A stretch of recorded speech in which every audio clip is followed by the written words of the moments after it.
श्री स्वामी समर्थ. महाराजांना मुजरा करून नाक का घासावे याचं काय उत्तर आहे किंवा हे का करतात आजच्या व्हिडिओमधनं तुम्हाला मी सांगणार आहे.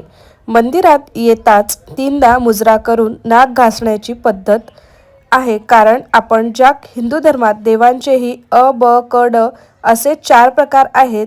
आपले श्री स्वामी समर्थ महाराज हे अ वर्गातील देव आहेत आणि अ वर्गातील देव म्हणजे प्रत्यक्ष परब्रह्म स्वरूप. ते स्वतः जागृत आणि महापात्र आहेत.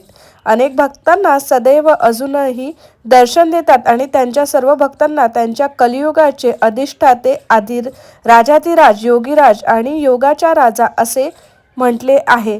तुम्ही हातपाय धुवून औदुंबराला प्रदक्षिणा घालाव्या. नंतर महाराजांकडे येता तेव्हा तुम्ही शुद्ध मनाने येता.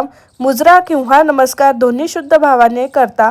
महाराज म्हणून नाक घासावे म्हणजे परब्रह्माला पूर्णपणे शरण जाणे होय.